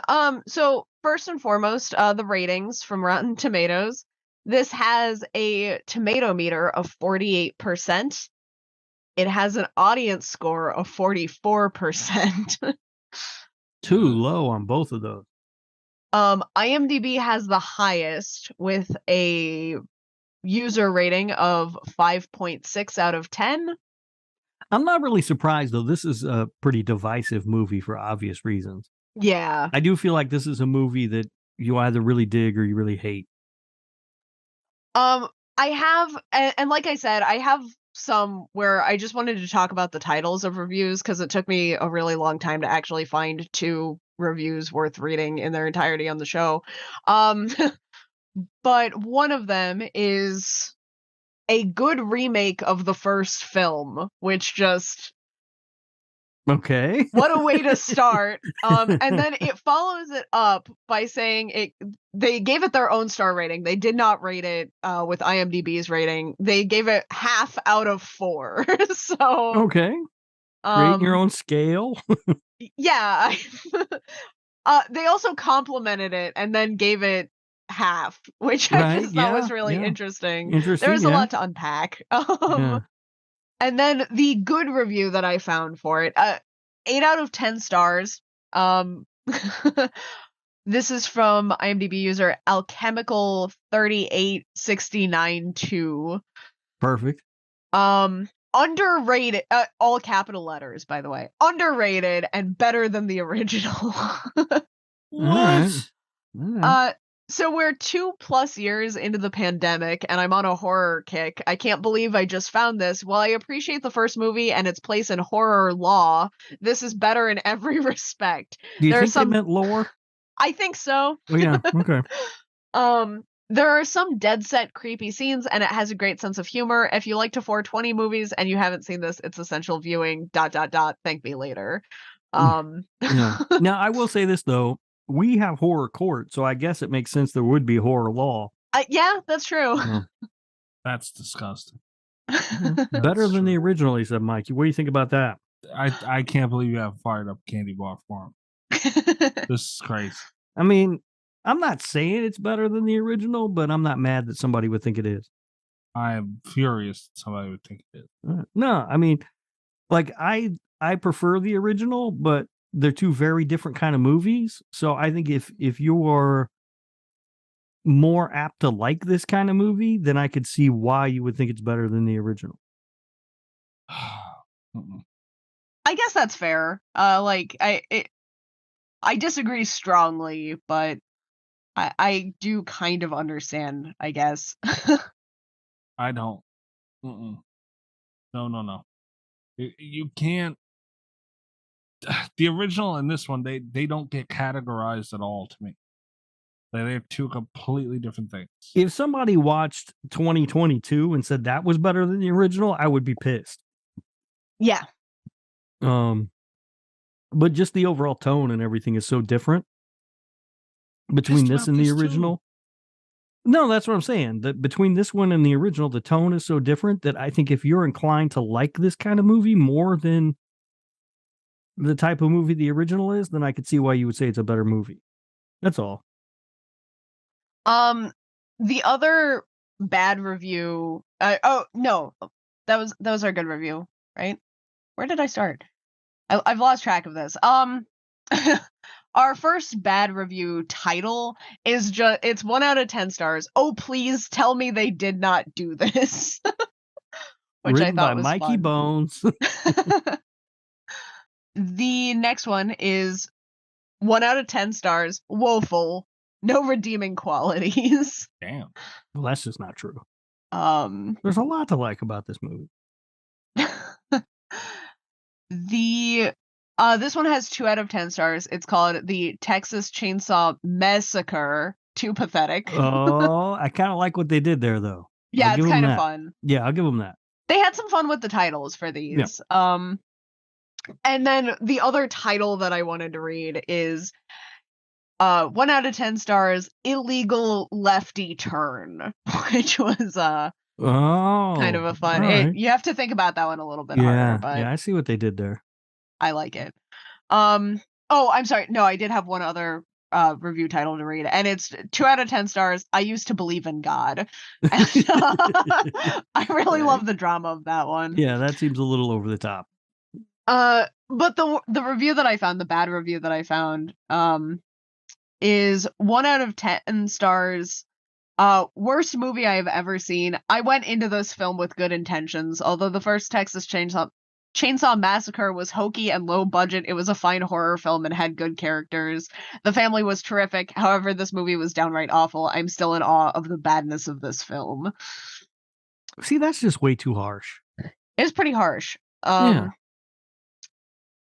I did also I didn't save the review because I didn't feel like calling anyone out. I read too specifically for harmless because they gave it was like a 7 out of 10. It was they had some good points on both sides, but it did open with, I'm certain that the people being harsh on this are just being mean, and I know that curtain is just not the word that they meant to use. Sure. But I have been thinking about it pretty much all evening. I'm curtain they picked the wrong word. But yeah, so those are the reviews. I will say I found a lot of I thought it was interesting that IMDb had it rated higher than Rotten Tomatoes because a lot of the reviews seemed bad. Like I found a lot of 1 and 2 star ratings and not a lot of people defending it. Rightfully so. Stop. Rightfully so. Just stop, Mikey. You're being silly. All right. And now we've got some trivia. We do. Trivia wise, the budget was $4.7 million. The worldwide gross was $8 million. I don't know if you guys saw the posters that they used to advertise the movie. It was also the video cover. Yeah. It was a parody of the promotional materials produced for The Breakfast Club, which came out, I believe, a year earlier. How do you do that with this movie? I think that was to signal to people that it was a change in tone, a comedy. Yeah. The corpse that Chop Top and Leatherface carry around with them is that of the hitchhiker from Texas Chainsaw Massacre from Texas Chainsaw Massacre. Oh, that's fun. Yeah. Director Toby Hooper and co-writer of the original movie, Kim Hinkle, originally had an idea for a sequel that would feature an entire town of cannibals and was also a satire of the film Motel Hell, which itself was a satire of the original Texas Chainsaw Massacre. The title of that sequel was going to be Beyond the Valley of the Texas Chainsaw Massacre, but the studio forced a lot of changes onto the screenplay. At one point, they even hired a new screenwriter for the film. What a title, though. Yeah, right? I love the whole thing of like making a parody or a satire of a movie that was a satire of your movie. Yeah. That's Dennis Hopper said that this was the worst movie he had ever been in. Although later he would say the same thing about Super Mario Brothers, so I have no idea which one he Super Mario Brothers is worse. For his part, Bill Moseley has said that the role of Chop Top is his favorite character that he's played. I don't know how recently he said that. I wonder if Otis might now be his favorite just because he's done it in 3 different films. Also, we're forgetting about Repo. No, we're not. I think we are. We're not forgetting that at all. I think maybe we are. Repo's better than this. No, stop. I'm not going to say that Repo is better than this. I believe it, but I'm not going to say it. I do think that Luigi Largo, that just has to be a fun character to play, right? Where you just get to like shout all your lines Yeah.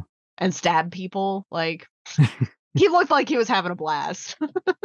Well, anyway, I don't have a date on like when he made that statement, so I don't know if it's still his right. favorite character or not.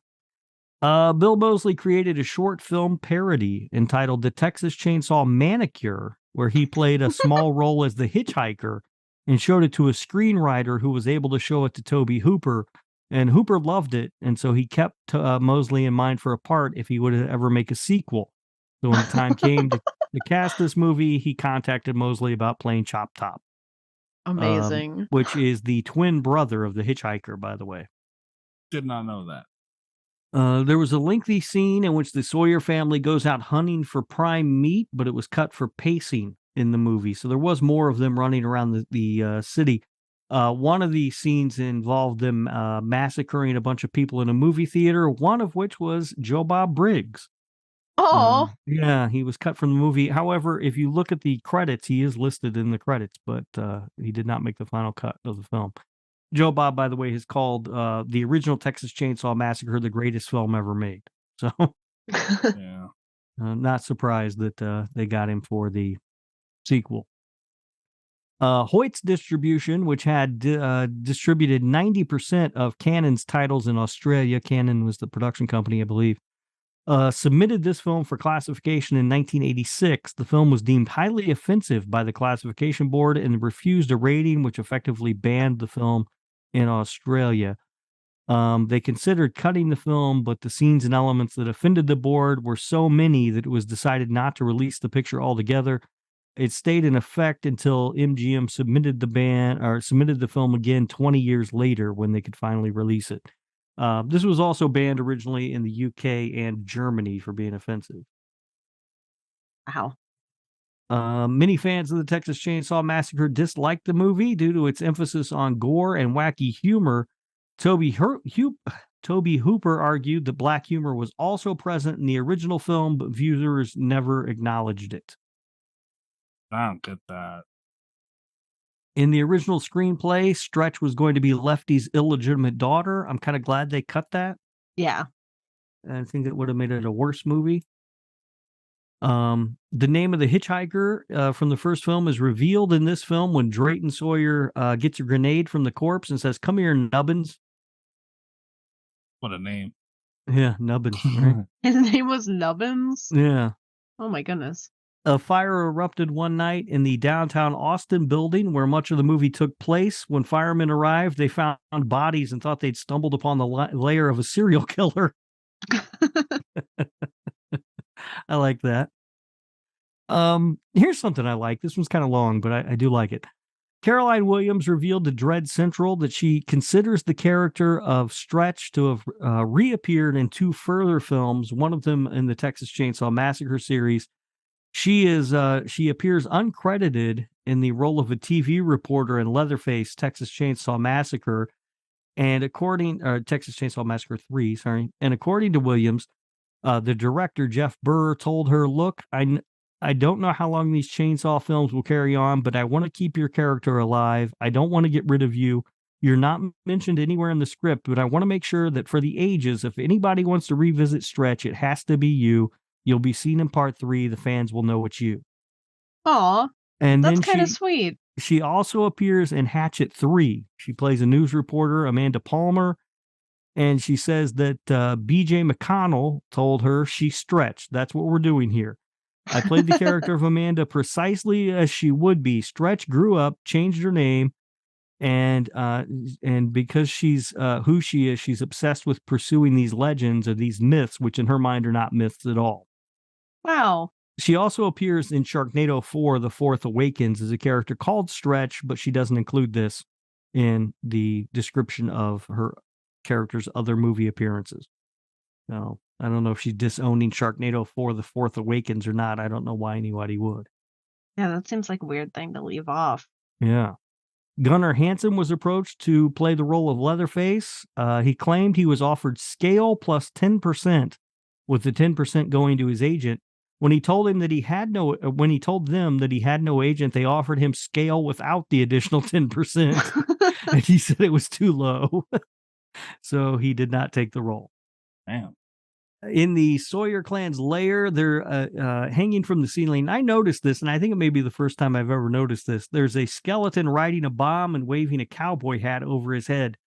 That's an homage to the ending scene in Stanley Kubrick's Dr. Strangelove, or How I Learned to Stop Worrying and Love the Atomic Bomb. Did you guys notice that? I didn't notice, but I do think that's fun. Yeah, it's there. And this was on this watch, I think, was the very first time I ever noticed it. I immediately went, oh, that's from Dr. Strangelove. And then finally, in contrast to most horror films, every single victim in this film is a man. Oh, wow. Yeah. Damn. We see no women killed in this movie. I didn't notice that either. Yeah. So there you go. Those are the facts that I have about Texas Chainsaw Massacre 2. Hearing the facts made me more mad about it. Why? Why? I don't know. They were like fun little Easter egg facts. But they don't belong. Now we know his name is Nubbins. Yeah, thank God we know that. Can we pour? I'm interested to see what you guys are going to do for freaking Portnoy on this. Yeah. Yeah, we can do that. Okay. Who wants to start? I'm still. Mikey, you pick who starts, Mikey. You go first because I know you have yours ready.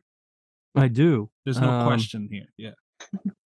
I get why some people don't like this movie, but I find it to be a lot of fun.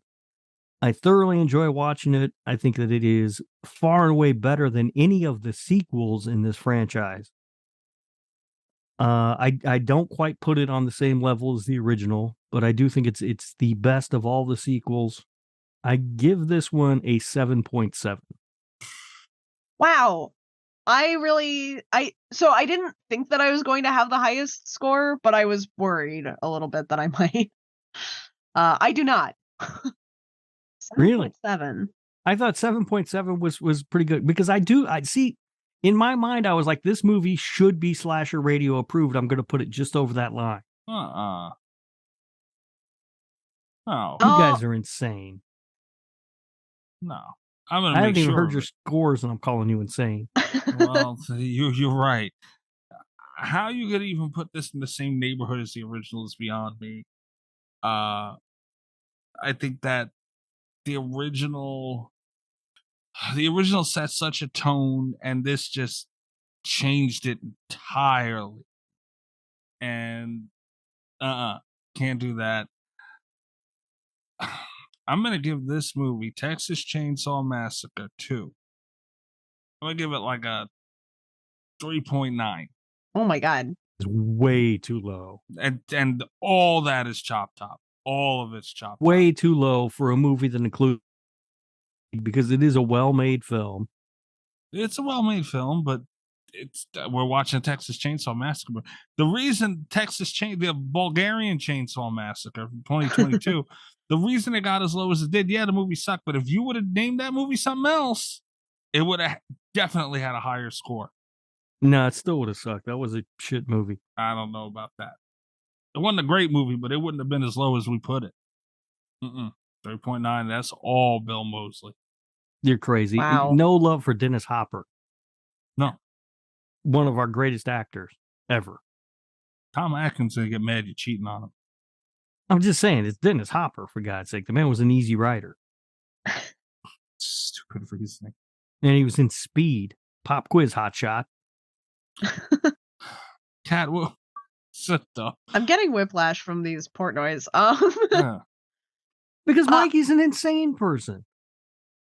I gave it a 6.9. Oh. And that's too low, Cat. I was going to give it so here's the thing is I probably would have given it closer, like going in I thought it was going to be somewhere in the 7s. When I really started to pay attention to it, the writing stuff bothered me, like the character inconsistencies and stuff. There are holes to poke in it, and now that I've seen them, I probably won't be able to unsee them. That being said, I couldn't put it any lower than that because it's like I've been watching this movie for years and rewatching it, and today was the first time I ever noticed because it's fun. You know, like it's not a movie that I had ever wanted to poke holes in. I am so disappointed in you right now. But they're there. Like I really thought if anybody was going to understand the fun and the good nature, it's a lot. And It's the good fun. time of this movie, it was going to be you. How many horror movies have a hidden reference to Doctor Strangelove? It does have a hidden reference to Doctor Strangelove. And Doctor Strangelove's not even a movie I particularly like, but come on. And I do like, I liked all the Stretch trivia. I thought that was a lot of fun. Yeah. I really like Stretch, too. I think You know what? Stretch I'll is- bump it back up to a 7. Oh, cat, no. Come on, you're going the wrong way. 6.9 is funnier, I think, for Yeah, this that is a particular little movie. funny. Hilarious, yeah. But I will bump it back up to a 7. No. Well, I will say this, Kat. If you're not going to make it Slasher Radio approved, which you're clearly not, I might as well 6.9 leave it yeah, at might be the way to 6.9. go, because then we can I be think like, I'd have to giggity. put it at a 10 to make it Slasher Radio approved, right? Yeah, because Mikey's a jackass. That still And I'm wouldn't not do sure it. it would be. No, it would not. Man, no, man. I can't. That's too close to a 7 for me. This is a good movie, Mikey. This should be a Texas Chainsaw Massacre movie. Did you not enjoy it? Yeah, but I kept looking around. Dude, look at what the Leatherface in 2022 was better than this Leatherface. You No. no. Stop no. that. How, it's how not. am I And wrong? You're wrong. You The gave 2022 Pontypool- Leatherface is wearing makeup. First of all. That's the third one he put on the makeup, I think. Too, right? When he had like the dress and shit.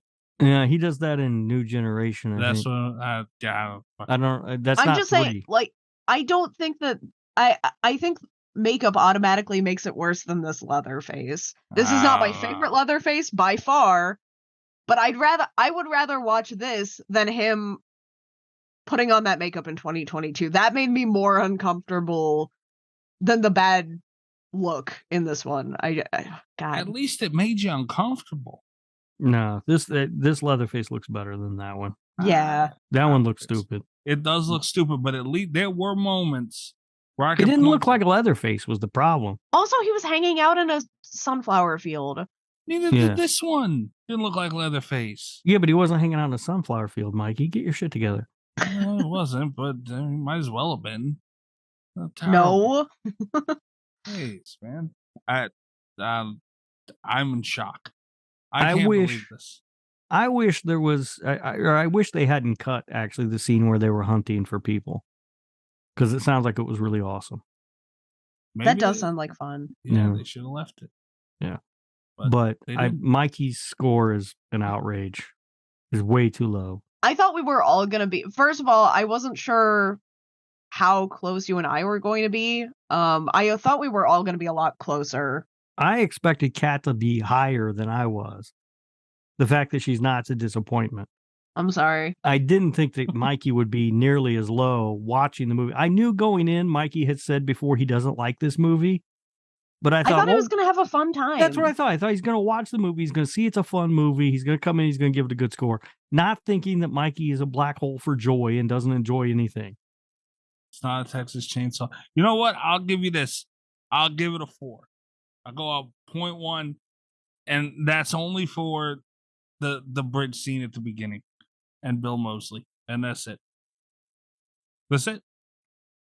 All right. That's all. You're ridiculous and wrong. Fucking yabba dabba do. What's the what's the average? Do we have an average on this? 6.2. Even if I went up to a 10 right now, I still couldn't make it Slasher Radio No, approved. it's I still would too out low. of spite. It'd be a 7.2. Can't do it. Still too low. Yep, that's what you get. That's what you get.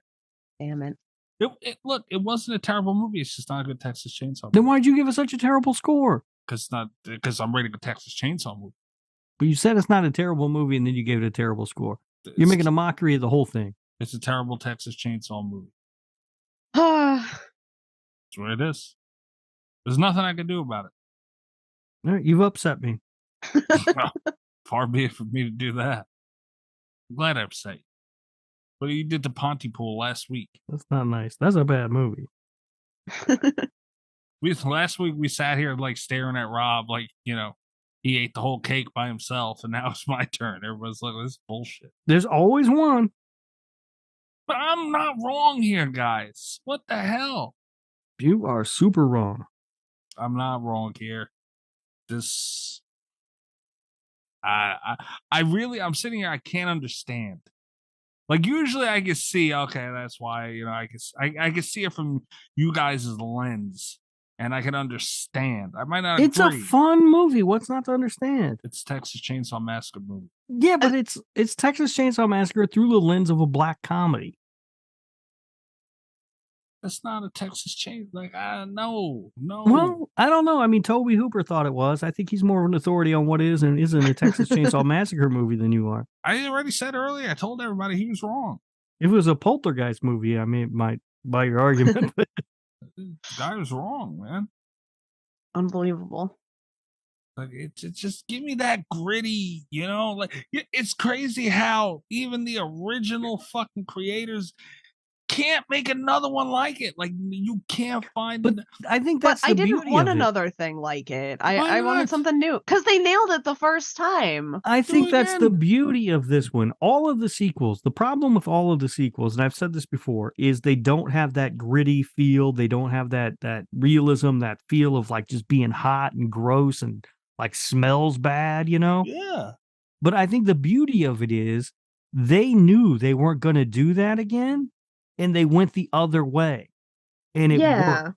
The reason the other sequels fail so miserably is because they try to recreate that and they can't. And I think these people were smart enough to realize that they couldn't and there was no need to. So then don't make the movie or make something else. They did make something else. They made something awesome and you shit all over it. Oh, they made some Texas Chainsaw Man. I'm going to tell Bill Moseley. He's been on the show twice. I Mhm. like Bill Moseley. If he comes on again, I'm going to tell him. Go ahead and tell him that I said he was the only good thing about. Go ahead, tell him that. I've told him that myself. It's not a great movie. He was phenomenal. I would love to have, if they would have did what I think they should have done, we could have had a whole Chop Top franchise and it could be exactly like this. And I'd be more than happy, but they didn't do that and they fucked it up. Because you can't just make a movie called Chop Top. Nobody knows what the fuck that is.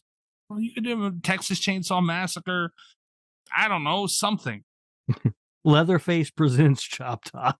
No, this wasn't even Leatherface humps a chainsaw is the name of this. That was funny, though. It was weird, man. Yeah, a Flintstone, like, rapey Leatherface. That's not cool. Yeah, you're impossible. You don't like fun. You guys gave it a 7. What the hell's wrong? I don't understand. It should have been named something else. That's it. I understand knocking. So here's the thing is like, I understand knocking points off of a thing for it having the wrong name or for it continuing a franchise that you don't feel like it lives up to. I've done that before. I've had that opinion. I can't imagine bringing this to below average because of that. Like, I can understand being like, okay, it was kind of a fun time. I enjoyed these aspects of it. I don't feel like it was Texas Chainsaw. I'm knocking it down to a 5. Like, this was above average, but I'm taking points off for this. I can't understand how you're a full point below that. Like, I understand the reasoning, but I can't get all the way to a 4. I can't. That's so low. Because it was so egregious, man. It's not like they changed it a little. Hold on. Where's H2O? Where is H2O? God damn. I'm drunk and a little stoned and I had to read. Sweeney Todd, Rob, you enjoyed that. Fuck that movie. I'll win H2O. Rob gave it a 6.4, which is it's above average. That's above average still. Right, but that was a much better movie than this, in my opinion. This coming from somebody who gave it an 8.2, so clearly I don't think it's a better movie. Right, take it how you want it. But I don't know for you to say, because that was your main beef. You were like, oh, it's not It's a Scream movie. Right. You said it's not a Myers movie, it's a Scream movie. I don't know, man. I think I don't see that, but I think the level of penalty here, like they were so foul on this one It's like, damn, dude. I can't raise it up that high. I can't do it. All right. Go on and be wrong. I mean, this is recorded. People are going to hear it. Yeah, no, and I know it's going to bite me in the ass too, because I've seen people like, this is another one of those movies people are trying to come back around on, saying, fuck no. It's a pretty well made movie. It's just, I love Texas Chainsaw so much, man. And I caught a lot of shit from people thought I hated it for so long because of the Leprechaun thing, but I really do like Texas Chainsaw. I don't know how you go from A to B. I just don't. That's the way it is. It ain't moving. All right. Yep. What's done is done. It's done. Yep. Check out the show at Slasher Radio on Twitter. You go to slasherradio.com. Check out all of our articles, episodes, interviews. Patreon.com/Slasher Radio. I have an unboxing video that is up currently right now. There'll probably be a giveaway from that. So you can go check that out at Patreon. And the only way to become eligible for any giveaways is being a member of the Patreon. So head over there, support the show, check it out. We just released the power rankings. Mm-hmm. Where Rob ranks the patrons. You got a whole system on there though this time. I know, it's a whole thing, yeah. Because people bitched that it wasn't fair. Well, it wasn't fair last Well, yeah, but it's my rankings. It doesn't have to be fair. But fine, now there's a system. It's my system, and my system might not be fair either, so fuck off. Oh, shit. All right. Sign up for the Patreon. I'm not going to question it no more. Like, God, it's surly over here. Rob, where are they finding you? Twitter, I am Radio Rob123, and you can hear This Horror Life wherever you're listening to Slasher Radio. And yes, I promise, there is a new episode coming. I've just been busy/lazy, but I will get it out soon. Is that the one where you joined the book club? Yeah. You ever figure out how the hell that happened? No. I mean, I'm cat happened. Hard work on my part. Yeah, cat shit. happened. Is there any kind of drugs involved? Like, No, unfortunately. Yeah. Just woke up and joined the book club. Holy shit! And no word on the mascot thing, huh? No. In Rob's defense, a new episode has not been recorded since then. No. Well, I still haven't put out the book club one. Yeah. So, yeah, that's where I've been busy/lazy. And it also the answer to your mascot thing. I've been busy/lazy. All right. He might not be a member of the book club anymore by the time the episode comes out. Why not? Kat, where do they find you? You can find me on Twitter at cat_velour, VOLEUR. You can also check out my website, catvelour.com. Nice. Come back, check out the show next week, guys. We have some stuff planned that might be soonish. Don't know. Stick around, find out. Good night from Slasher Radio. All the best of Slasher Radio podcast.